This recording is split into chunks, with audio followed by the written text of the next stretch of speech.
huge warm applause for Chef Mourad. Thank you for coming. Thank you. First of all, before we start, thank you for having me again. It's always nice to come here and make the drive and see the beautiful campus and the beautiful people here. How many Moroccan people are in here? None. So this is so awesome because I can say whatever the fuck I want to say. Nobody, nobody's gonna like hold me accountable. No, but before we start, Marty is one of my best friends, and I've known him for a long time, and he works at Google. So I've been getting the insights on what goes on the campus, and you know how life is for a chef on the campus as opposed to the restaurant world. He's been with me on Iron Chef. He's been with me when I wrote the book. He was very instrumental in recipe development and recipe testing. So thank you, Marty, and it's so fitting that you're here today. And also I want to give thanks to Chef Damari. He's the fellow in the back. He was responsible for putting this whole demo together and all the ingredients, and he did a great job. So thank you, Marty. So to start off, I just want to talk a little bit about Moroccan food. When I was growing up, I had no intention of becoming a cook or a chef. I had no idea how to cook, and I grew up in a regular family, traditional family with a lot of people living in the same house. We were, I think, 12 or 13 people. And basically, the women did all the cooking, the men did all the talking.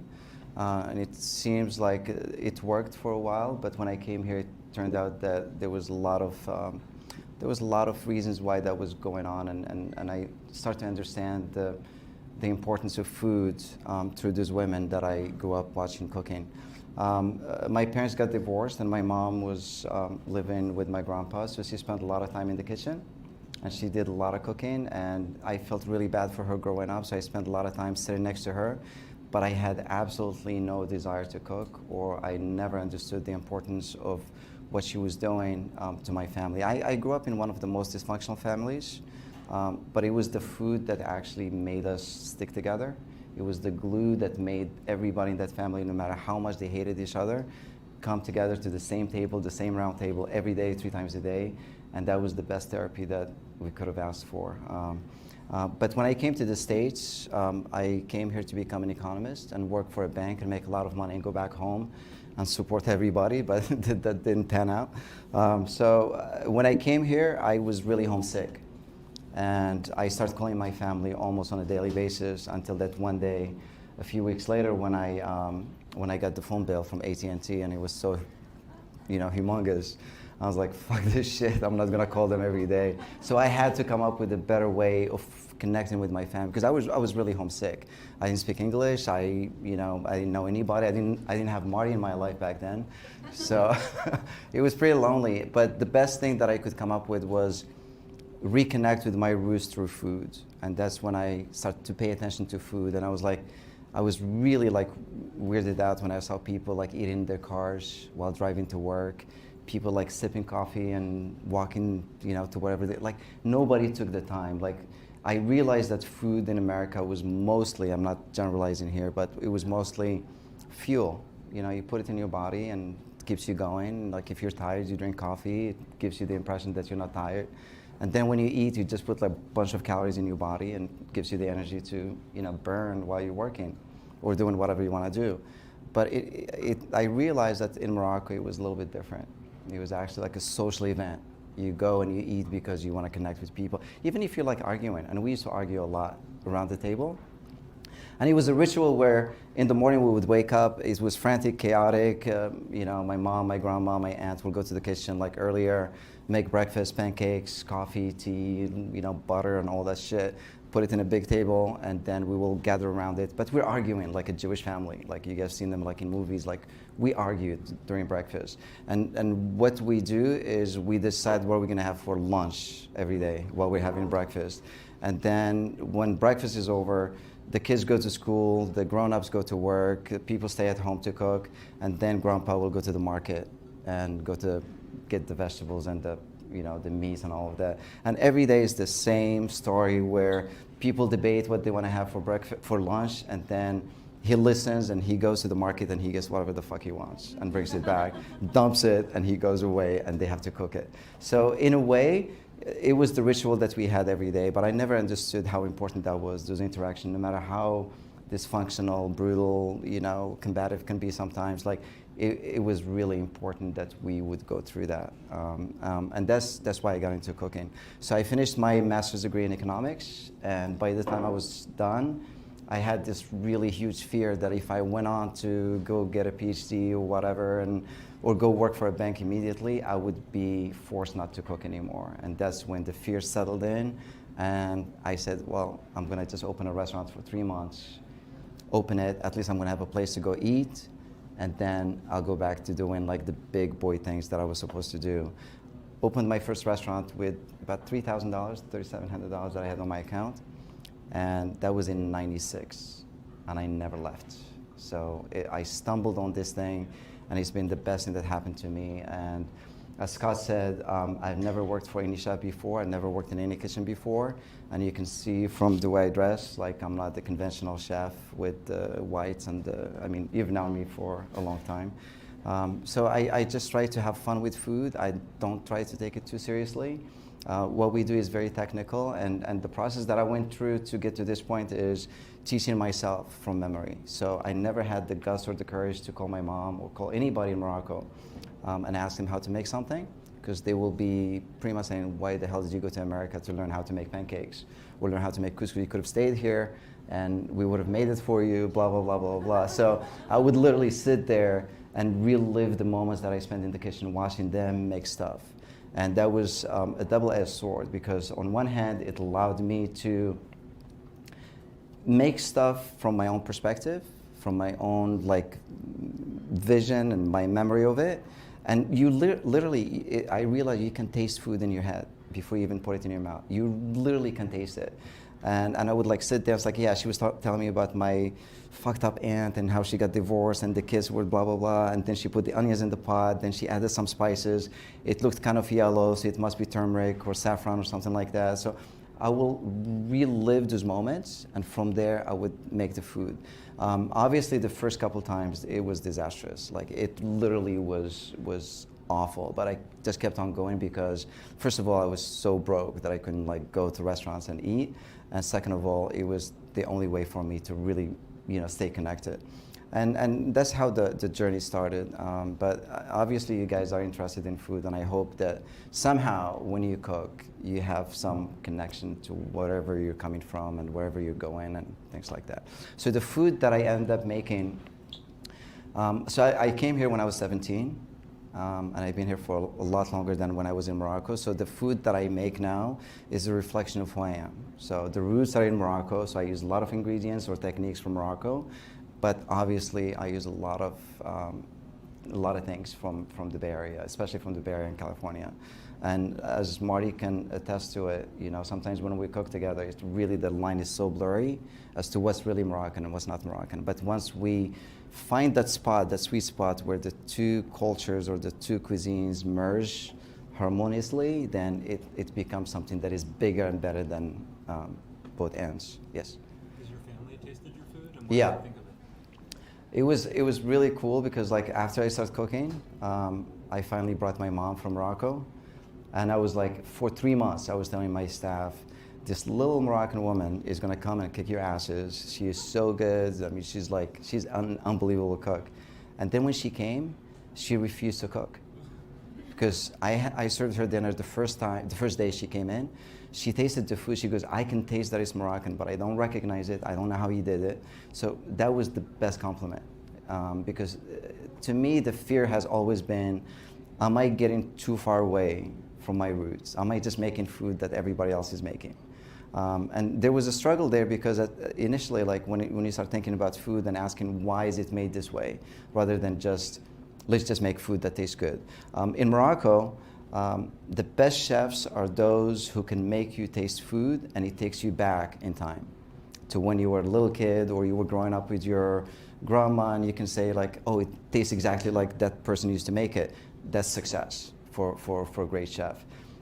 when I came to America, I realized that a lot of people are more interested in what's going to be done, who's doing the most innovative things, who's mixing this with that, who's doing something that I've never had before. That aspect of, discovery is really huge in America, especially like on the coasts, California and New York.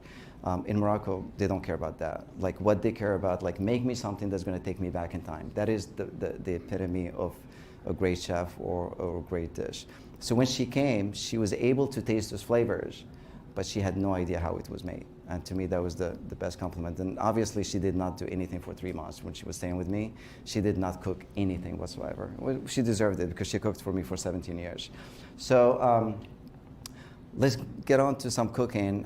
The first thing I'm going to show you is how to make preserved lemons and how to make couscous. Couscous, I think, to me, is one of the greatest dishes that I brought from Morocco. When I first came to the States, I was petrified when I saw the little boxes in the rice aisle, at Safeway and Whole Foods. And you just, you pick it up, and I was so excited, it's like hand-rolled couscous, but then you read the directions, and it literally says, add boiling water. And that's it, that's couscous. So I was excited, Americans are so smart, they figured this shit out. And then I followed the directions, and it was so awful. It was like it had absolutely nothing to do with the couscous that I grew up with. I thought I messed it up, then we got other boxes, and I started making it. It never worked. So obviously that was frustrating. And hand rolling couscous is almost like making pasta, and it was the hardest chapter to write in the book, because it's one of those things where it's so simple when you make it. From start to finish. It's so simple. Once you get it, you get it. It's like riding a bicycle. You don't even think about it. You get on the bicycle. You don't even say, okay, these are the dynamics. This is like the physics of it. You don't even think about that. You get on the bicycle and you roll. Couscous is like that. You will fail, and you fall on your ass. You have to get up again and do it again. And it would be clumpy, it would be mushy, it would be this, it would be that. It would be so inconsistent, but eventually you will get it. And it just happens like that. I can't explain it. So to put that into words, it was the hardest chapter to write, because it has a lot to do with feel. It has a lot to do with understanding. And you talk to yourself when you make couscous. It's virtually impossible to be engaged in a lot of conversation and discussion with other people around you. You have to be taught, you making it, and you're rolling couscous in this big clay pot, and then you have to understand the granules from the semolina are touching your hand, and you feel the edges. So do you guys know about coarse semolina? It comes from durum wheat. So it's basically a really hard wheat. And you crack it, and it has to be coarse. So when it's crushed, I wish we had some visuals. You have pieces of semolina that have all these angles and a lot of surfaces, like little diamonds. And when you steam couscous, you want to avoid the contact between the semolina. So if you have two pieces of semolina that have surfaces like this, and they're touching, there's a lot of contact, and that's what makes semolina and couscous stick together, and they become, clumpy. So the idea of rolling couscous is to get the biggest pieces of semolina, and then you roll them with flour and water, and you keep rolling them and making these spheres to basically, even out the edges.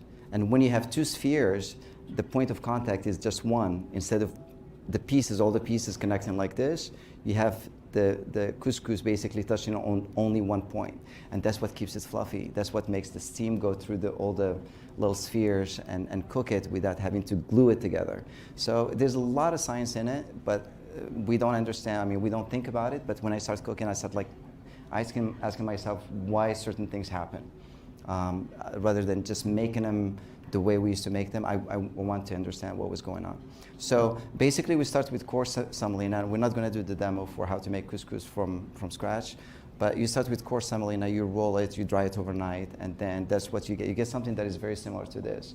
And if you're really, really good at it, all the spheres should be approximately the same size. So when you steam them, you don't end up with some that are bigger that will take longer, and some that are smaller that will get mushy. So it's just a skill, and it takes a little bit of time. And you have the book, so please just take the time to read it, and don't give up if you fail the first time. It's like a fun thing. You can do it and laugh at yourself and with your friends and whatever. And you can always turn it into polenta.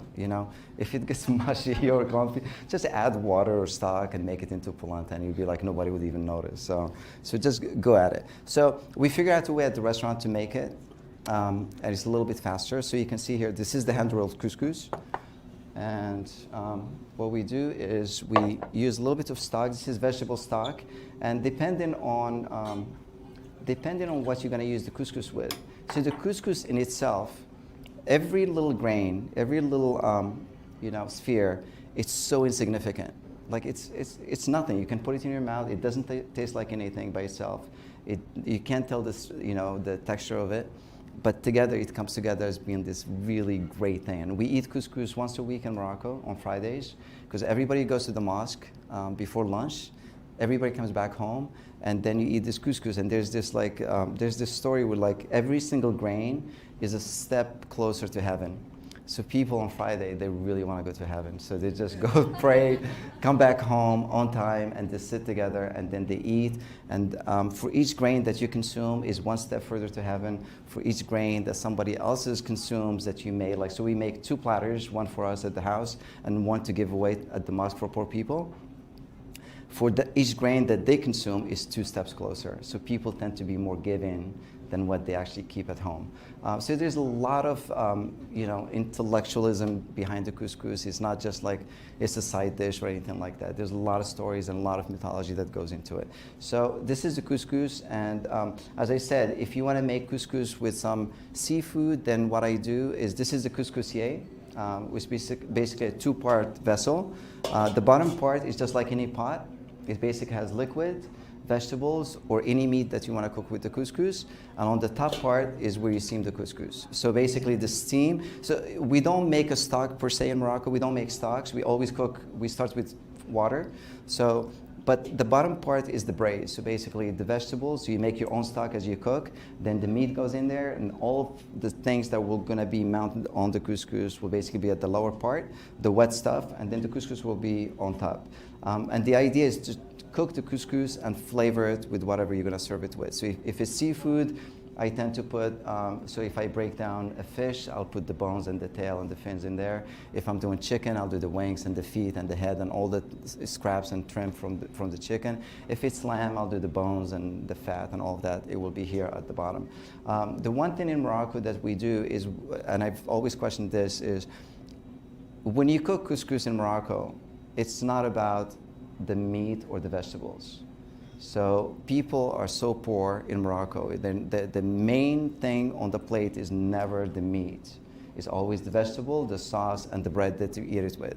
So here in America, it's the other way around, where you go to a restaurant and you get a plate that is like probably bigger than this, and half of it is protein. Like it's a 28-ounce steak. It's a whole chicken. It's this and that. So for us, we don't like to eat a lot of, well, it's not like we don't like to eat a lot of meat. We can't afford a lot of meat, to buy a lot of meat. So we take the meat and we try to extract as much flavor as possible out of it.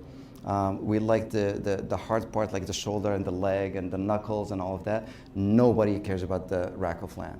So for me, when I came here and I saw that the rack of lamb was like $25 a pound, I was like, this is crazy.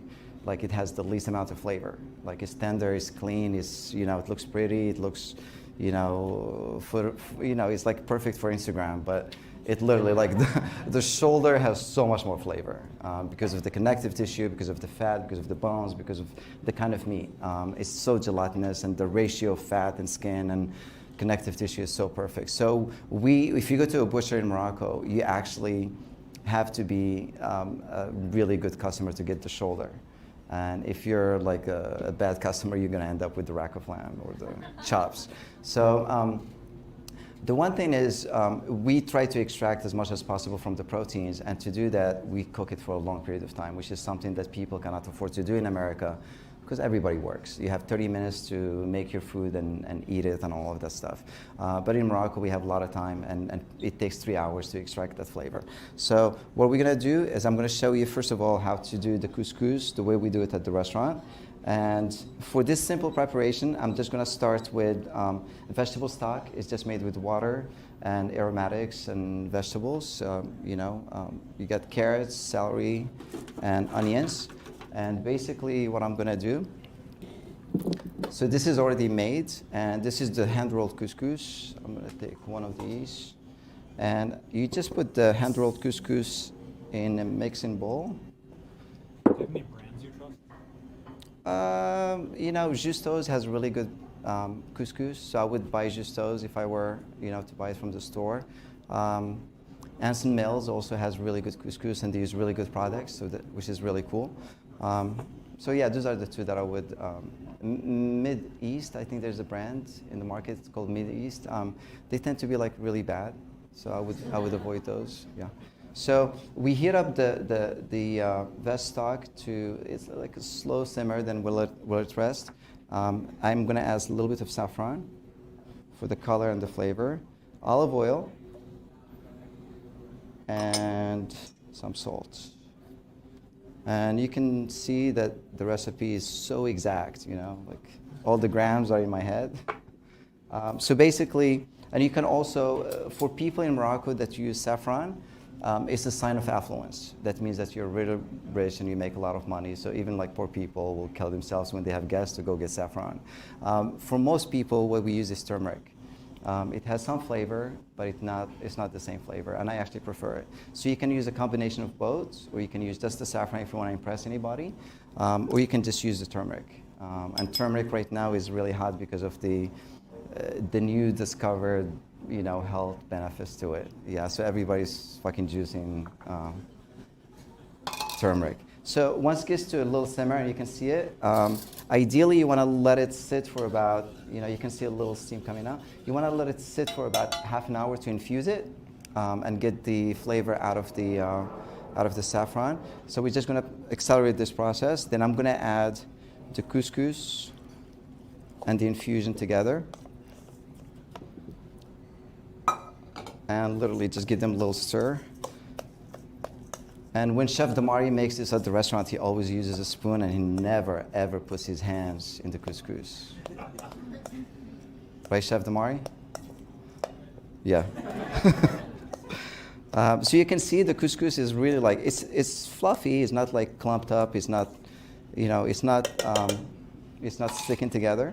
And I'm gonna let this sit for about 15 minutes, 20 minutes, just so that the couscous can absorb all the moisture. And one thing about gluten, it's very sticky, it's very starchy. So when people just use a tremendous amount of liquid with the couscous, that starch is going to come out really quickly, and the heat helps it, come out. If you do the steaming part instead of just adding boiling water, if you steam it, the starch does not get out all at once, and you can contain it a little bit. So at this point, we're just going to pretend that the couscous has been sitting there for a few minutes. And obviously in Morocco we don't have plastic gloves, so I just want to be sanitary. But fuck it, man. No, that's how we do it. I mean, that's how we do it. So basically all you do is you go in and you literally separate all the grains. And this takes a little minute, and if you can have, if there's like little clumps that really are difficult and you don't have time to just put them aside, get rid of them until the whole thing is pretty much loose and ready to go into the steamer. The steamer over there, at the bottom, we just have water, and I'm just gonna add some carrots, celery, and onions. So it's gonna be a very clean tasting couscous. What's the general gluten development goal? Is it like there's gluten, you have to deal with it, you want to try to minimize it, you're trying to not worry about overworking it to create more gluten? You can't this is what I'm saying, it's a feel thing. So if you really squeeze it together, it will clump up. But if you just literally just rub it between your hands, everything will fall down back to the bowl, but you're gonna be left with these. I usually will work these to get them smaller, but now I'm just gonna do it a little bit quicker so that we can expedite this process. But the idea is the whole thing is gluten. There's no, we tried to make buckwheat couscous, but it was disgusting. I think David Kinch, whom worked with Marty as well, he was from Manresa. He called me about 5 or 6 years ago, and he was really interested in developing some sort of couscous that doesn't have gluten. But I don't think he was successful. Shit happens for some reason, and this is what it works the best with. And we tried a couple things, but we always end up going back to this. So as you can see, I'm just going to take a little bit here that is pretty cool. You can see it's really loose. you know? It's not like what you would get if you were just to pour boiling water on it. So we're gonna pretend that this whole thing is loose. And then we're gonna go into the second part. So for the water, we have celery. And again, you can see how precise this is.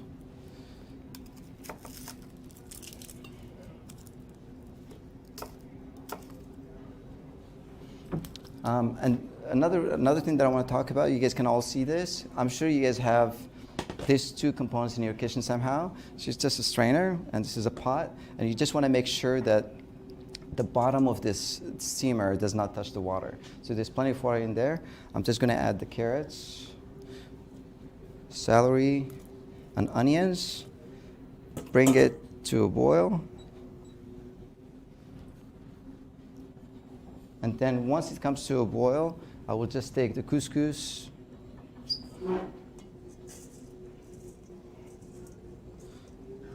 and put it in the steamer. And this will steam for about an hour. The way we do it, like it will steam for about an hour. And we'll take it out. So this is gonna look like shit on video because there's all these clumps, but we're just gonna pretend that they're not here. So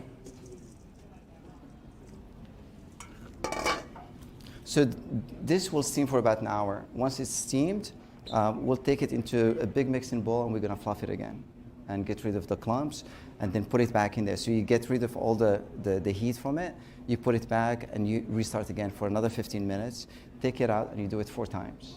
And after 4 times, 4 steamings, that's when you get the right couscous. This is couscous that has been steamed 3 times already.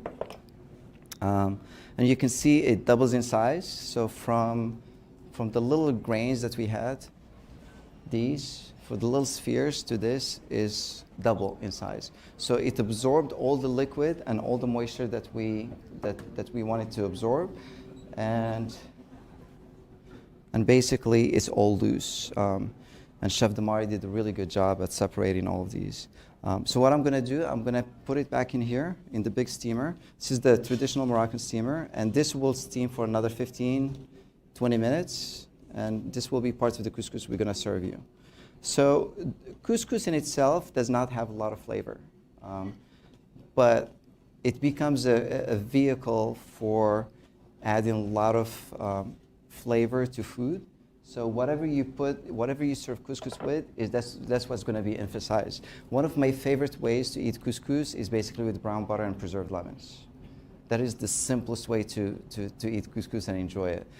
We get a little bit too technical at the restaurant with preparations and dishes. We change them seasonally. I'm going to show you a way that we do it right now for a tasting menu where we do it with pumpkin because of the season, and sea urchin and roe. So we'll do that in a little bit. But we're just gonna wait for this couscous to come up. But as you can see, it's really a cool process. It's very meditative, and it, like when you do it, it takes a couple of hours, but it's really worth it at the end because once you get into eating really good couscous, it's virtually really hard and impossible to go to the box stuff. You don't cover it? No, I don't cover it.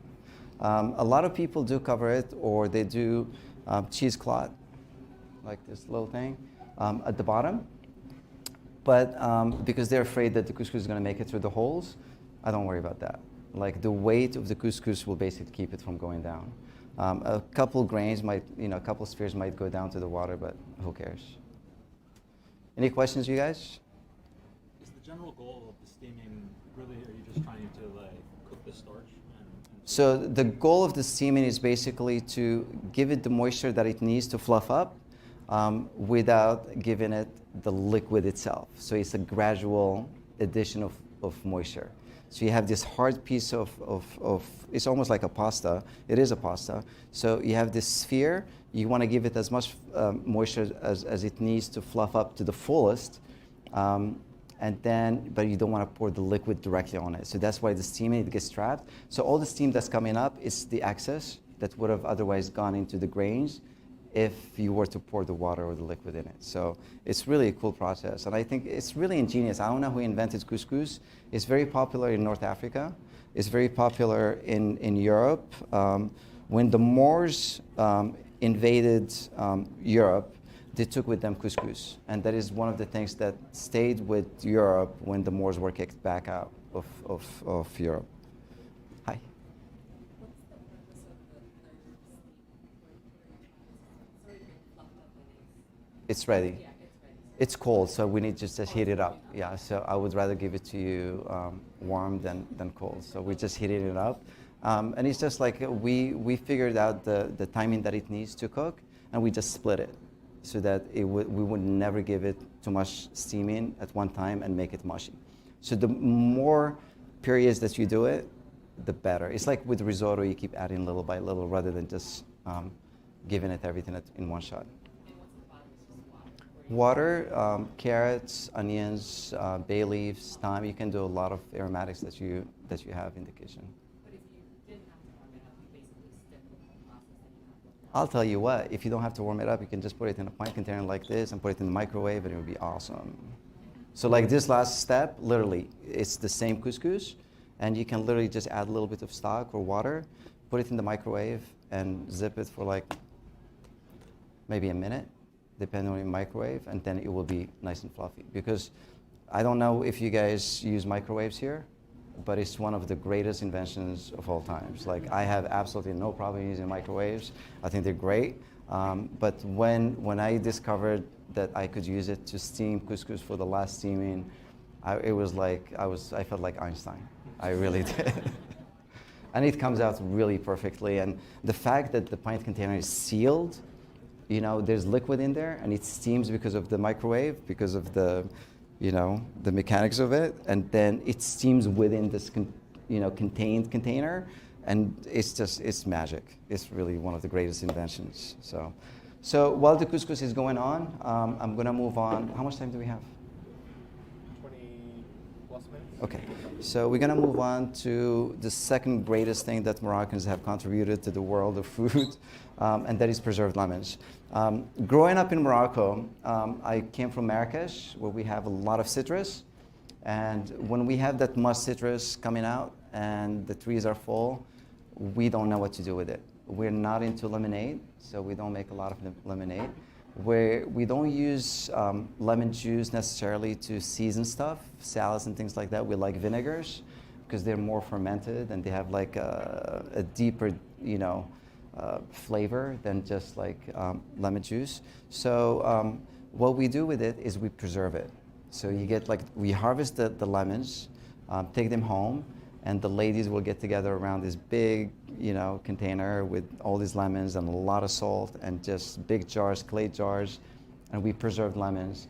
And the funny thing is, I think the preserved lemon is one of the most amazing things. And literally, you start from this, and you get into this. And what do you think about preserved lemons? When we started working together, it was kind of like a game changer. It's a game changer. Totally unique, Yeah. different flavor, a way to add acidity to a dish without the power of getting.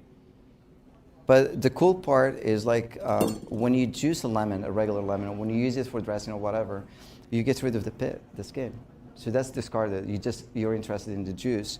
Moroccans, we get everything backwards. So we're interested in the pit, but we don't really care about the juice. So the way to make it is really cool. So let me show you how to do that. Is this lacto fermented? Yeah, and basically you can sometimes you can take the syrup from the previous batch and and it's really cool, and it takes a little bit longer, but the results are much better. So I have just kosher salt here, and you can see there's a lot of it. If you really want to cheat and you think that it's too salty for you, and I'm going to give you Chef Demar, can we give everybody a little sample of the preserved lemons so they can taste it by itself? Yeah, here, once you take this, here. Maybe you can just give them little spoons, because I really think it's one of the best things that came out of Morocco. So we use a lot of salt, and then with a knife, and I don't like to use Meyer lemons. To me, they don't have enough acid to cure the lemons, and they're sweeter, so it doesn't work for me at all. I do a quick cure for Meyer lemons, but it's just like a day overnight, and I slice them really thin, and I sprinkle them with salt and sugar, and the next day they're perfect for salads. But to get the best preserved lemons, use Eureka lemons or Lisbon. They're really good. So you can see you send it on its butt, and you make 2 cuts lengthwise, but you don't cut them all the way through, because what you need is to be able to stuff as much salt as possible. It's never enough. And then we take a jar. So you're not aiming for like 2 or 3% salt. Pardon me? You're not aiming for a No, 6% salt. no. And that's what's really cool about Moroccan, cooking. It's never, there's no recipes. There's just a way of cooking that is handed down from one generation to another. And some of the best cooks in Morocco are these ladies who work in very affluent homes where they can get paid. And basically they have recipes in their heads of how to cook certain things, and they're the best chefs. There's no doubt about it. They're called dadas. Big ladies, spend a lot of time in the kitchen, and they're like so seasoned, but they love what they do. And basically those ladies will never give recipes to anybody, no matter who they are, except for their daughters, because they want to make sure that one of their daughters will get the job after they pass. And it just stays in the family from generation to generation. And most of them, when you ask them for recipes, they always give you the wrong stuff, always. So nobody even asks. So we're gonna shove as many lemons as possible in there. That sounds like my restaurants. I always freak out when I hear that sound.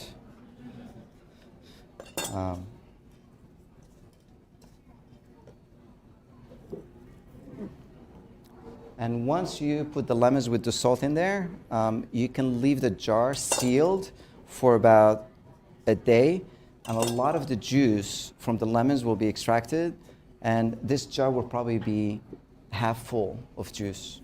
And that's what we want. So I just seal it, put it away for a day. The juice will come up to here. You shake it really well, and then after 1 day, I'll squeeze some lemon juice, and I will fill it all the way to the top. So we're just going to pretend that this is all the way to the top. No. So, and you put it away for about 3 months at least. You can use it after 1 month. It will not taste anything like a lemon. But the most important ingredient in this preparation is time. You need to have the time to do it. You can't rush it. There's no way you can. We try to do it sous vide, where you expedite that process of it doesn't work. It really doesn't work. We have preserved lemons right now that are 5 years old, and they look black, almost black. They go from yellow to orange, and they start getting darker and darker in color. They literally turn almost black. They're intense. I'll give you some when you come up. So this stays somewhere cold and dark for about a month. You can use it after a month. I don't recommend it. Anywhere between 3 months to 6 months is ideal. And then when you're done, you end up with something like this. So you can't juice these. And you can see it's all soft. The most important part is the pit. So basically you clean the core. And I use the whole thing. Once you make these, they're the best presents. You can make them now for Christmas, and people will be so happy. They think you love them so much because you took the time to do this. So the most important part of this preserved lemon is this part. So this is what we use at the restaurant. You can slice it and put it in salads. You can put it on top of steaks. You can dice it and mix it in with couscous. It is literally something that you will never be able to live without. It's that simple, it's that cheap, and you can make it when lemons are really cheap and not have to worry about it for a whole year or 2 years. So if there's anything you guys can get away from this class, is go home and make some fucking preserved lemons. It is so delicious. And I'm gonna give you some little bit to taste. I think Chef Damari is doing that. And then the other part is, you can see we don't throw these away. This is the core. So what I do with these, they're salty as you can imagine. They're acidic, they have some tartness. You put them in stews. So you just take a couple of these, put them in stews or braises or your pasta sauce or whatever.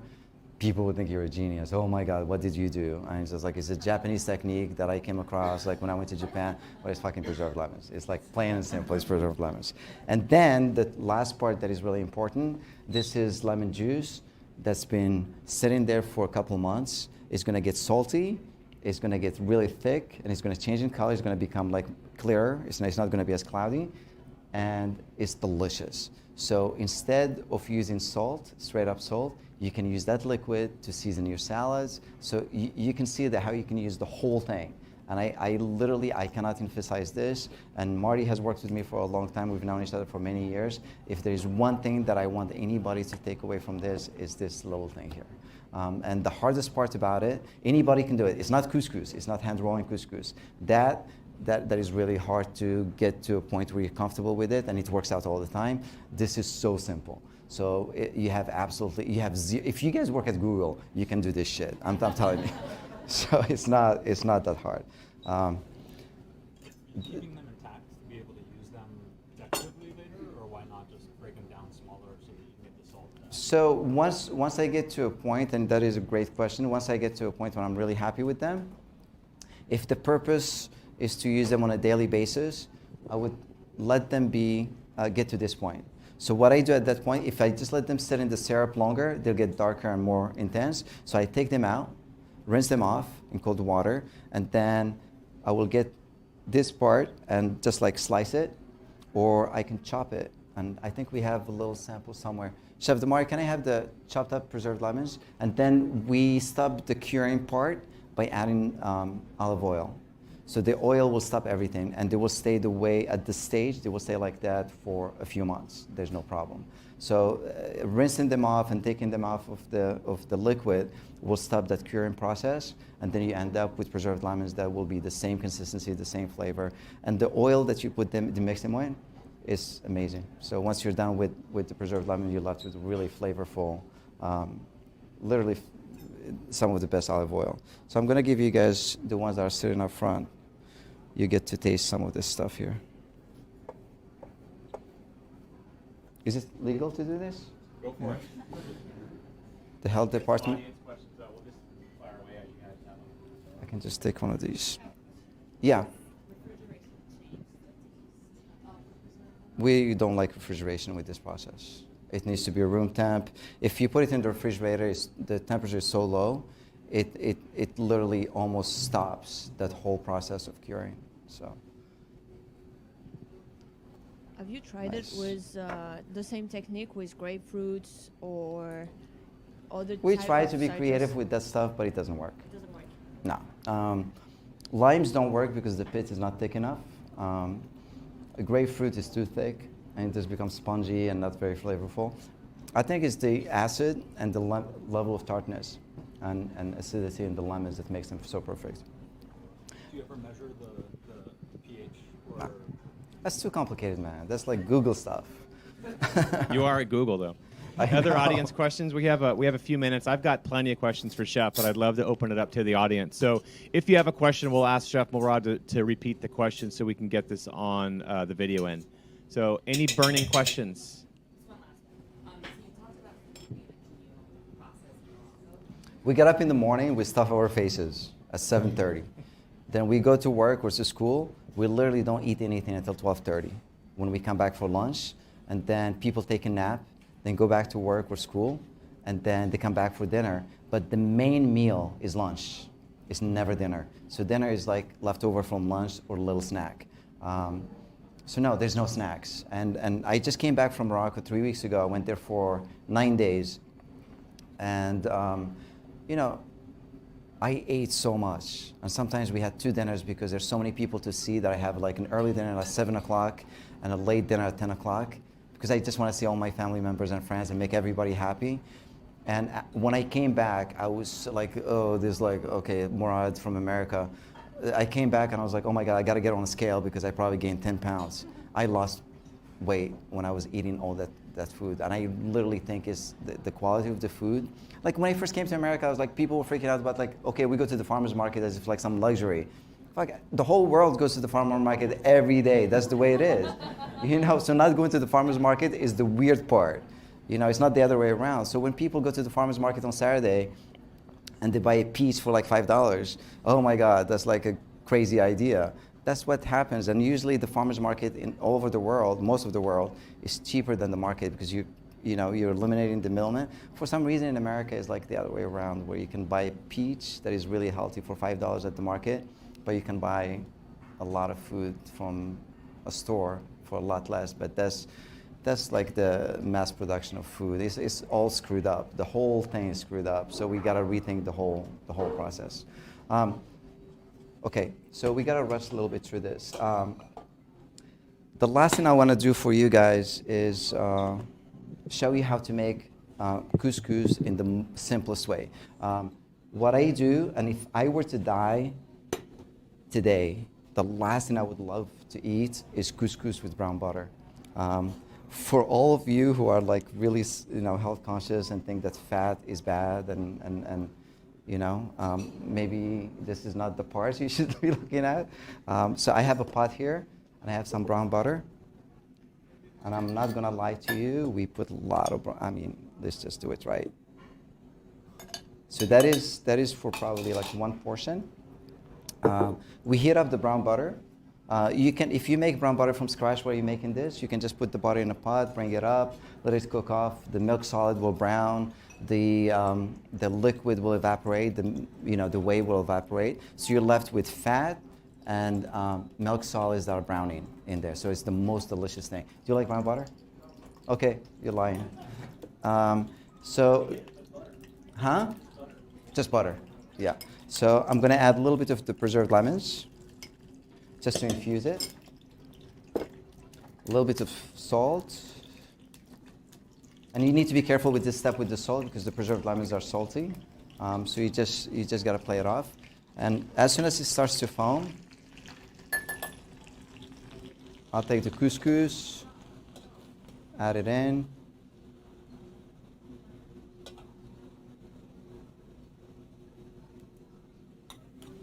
And then guess what's going to happen? The couscous is going to absorb all that butter and nobody would know.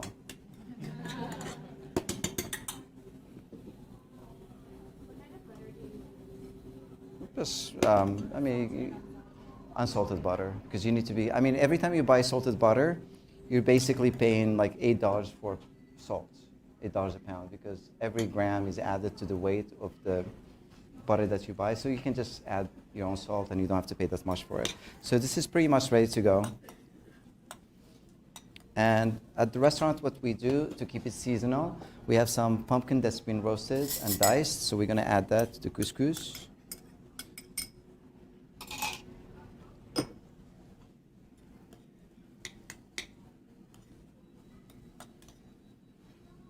Okay, take it off the heat. We have a small plate here, and at the restaurant we use, like right now we're using uni and roe, smoked roe. Where do you look to for inspiration for how you enhance the couscous? Is roe and uni traditional Moroccan? Absolutely not. Absolutely not. The way we eat couscous, as I was saying, like at the beginning, I don't know if I emphasized that point. The way we use it in Morocco is like literally overcooked meat, overcooked vegetables, but the grain, like the couscous is the most important part, and people just eat it by hand. Like you literally dig in, make a little bowl, and flip it in your mouth. But at the restaurant, we try, like whenever we use couscous as an entree, we try to cook the vegetables separately. The proteins are cooked separately if we ever use proteins with it. But for this, it's just like, it's an idea of like, to me, it's almost like rice in Japan, where you have like a vehicle. Like if you talk to a lot of sushi chefs, they'll say that cooking the rice is the most important part of sushi. And most people don't think of it that way. They think about the fish and how unique it is and how scarce it is and blah, blah, blah, blah, blah. But most chefs in Japan will literally tell you the most important part is the rice. I feel the same way about this. So I can put, uni, I can put roe, I can put merguez, which is the lamb sausage, I can put beef, a stew, a piece of fish. It doesn't really matter. To me, the couscous is the most important part. But it's such a clean vehicle for anything that you can literally use it. But I think the most important part is the grain, but also the butter. And nobody will complain about the butter. So we'll use some uni with this. This is Japanese uni from Hokkaido, and just sprinkle it all over the place. And just to impress you guys, this is not as much as we use at the restaurant. So if you come to the restaurant and you see like 2 little tongs on it, it's because it's really expensive.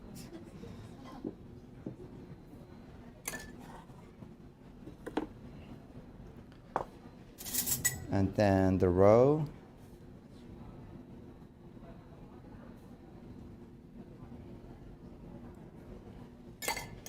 And just to finish it off, and this is what makes us like justify charging people what we charge. We just put a lot of blossoms.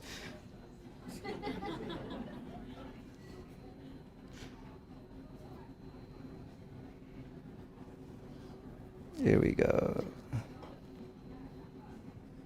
And flowers. And there's your $30 couscous.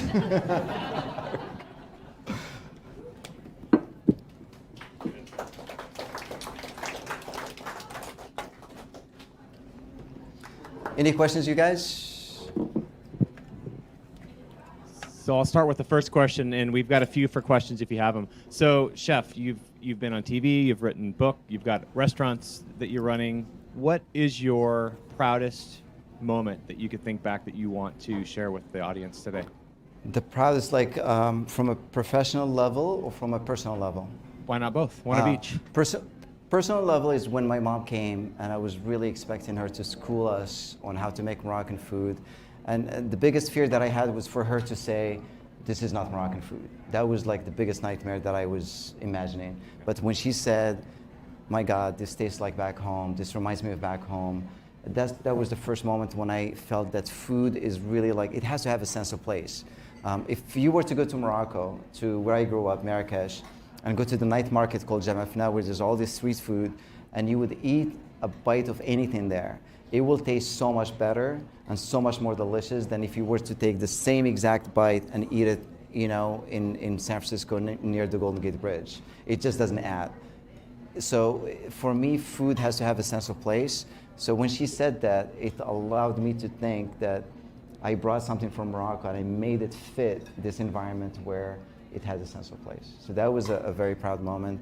Professionally, I think when we first got the Michelin star at Aziza, it was very sweet for me, but it just happened to be on the same year that 2 of my best friends, James Shaibut from Komi and Jeremy Fox from Ubuntu at the time, got it also at the same time. And Marty was working at Ubuntu at the time, so he was responsible for that star as well. So when we all got that star the same year, it was the sweetest moment of my professional career to this day.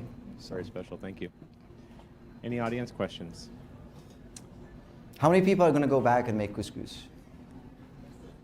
Well, that's not How bad. many people are going to try to grab that plate in front? How about preserved lemons? All right. Well, then I did my job. Anyways. Chef, one last question. So you have a new restaurant coming on board, Amara. Can you talk a little bit about that and how that will be different from what you've done in the past? Yeah, so we had Aziza for 18 years, and it was one of the most special restaurants in the country. It started out as this idea of me just making a place for myself to go eat when I'm going to conquer the world and make a lot of money. And it turned into like, it was so organic, and it went through so many phases where initially it was like a place where I would recreate the dishes that I grew up on, and I was eating when I was a little boy. And then when I saw the limitations of that, we started to experiment a little bit. We started to ask, why are we making couscous this way? Why are we making this stew with this, with this sauce, sweet sauce, blah, blah, blah. But we started to, peel away all those mysteries of why Moroccan food was the way it was. And then when we started to experiment, that's when I met Marty, and we started to add stuff from California and from the Bay Area to my food and take it to a new direction. And then eventually at Mourad, we end up summing up all those experiences and journey into that one spot. So Aziza became this place that was really unique. It was selected as one of the 30 most important restaurants in the country over the last 30 years. So, and people had a really strong connection with that place. It was not just the food, but for some reason, people, when they go to Aziza, they really have a soft spot for where they used to sit or where the bar was, or I proposed to my girlfriend, on that table. I had my 18th birthday here. So people had stories. They did not just go there to eat. And I was not, I mean, I heard about that shit, but I really didn't, like, it didn't add up in my head. But when we opened Mourad, and Mourad was a really expensive project, people start to compare the two. Aziza is neglected, Mourad is the new, fancy place. And I really want to do something for Aziza so it doesn't get forgotten. So we decided to remodel it, and we thought it was going to cost a couple $100,000 and 2 months. Now it's 2.5 years later and a few millions dollars later. But the reason why it's not going to be called Aziza anymore, it's not going to be Aziza, is because the city made us change so many things, because it was such an old building. There were 6 elevations everywhere, steps, ramps, and all of that. EDA and the new code, we could not do any of that stuff. So a lot of walls needed to move, the bar needed to move. I really felt like people, if they were to come into that building and know it as Aziza, it would never have a chance to be successful, because people are going to be upset that they don't have their favorite table where it used to be, and blah, blah, blah, blah, blah. So we decided to come up with a concept that made more sense. I worked with a lot of Guatemalans when I had Aziza, and I remember every time I would make something new, they will taste it and they will say, oh, we used to have this in Guatemala, or we used to have this in the Yucatan. I was like, you're full of shit, because this is typically Moroccan food. But there was a lot of, there were a lot of intersections, but I never paid attention to them. So finally, one of my sous chefs and CDCs from Aziza, he's half Mexican, and he worked with me for a while at Aziza, but when he came back, after he got divorced, he came back to work with me again. We were talking about the concept, and the initial idea was to make Aziza come back, but it just didn't feel right. I really lost a lot of sleep over it. And I decided, okay, what we can do is explore that moment in time when the Moors invaded, Europe, and that happened in 7-Eleven. It has nothing to do with the Middle Eastern store, like the 7-Eleven stores. 7-Eleven, year 7-Eleven, the Moors invaded Europe. They were there for 800 years, so they brought with them a lot of food, a lot of art, a lot of literature. All of that stuff stayed there for 800 years. When they were kicked out in 1492, that was the same year that the Europeans discovered America. And when America, the New World, was discovered, a lot of the Moors that were kicked out of the country and the ones that stayed in Europe, they were made into slaves that were brought to Latin America to work the land and basically push away the natives. But the slaves that were brought to the New World brought a lot of spices with them, a lot of technique from the Moorish culture. And I want to explore that one moment in time in 1492 when these two cultures intersected. And I just want to put like a little bit of light on that and see how the spices and the act of frying was foreign to Latin America. It was brought, And if you think about like El Pastor, taco El Pastor, it's meat that is cooked, vertically on a stick, and it rotates, and they slice it.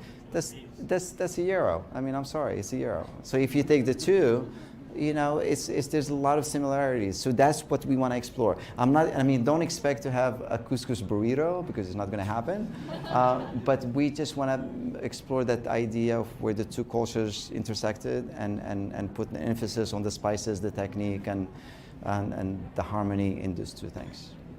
Chef, thank you so much. Thank you. Round of applause. All right.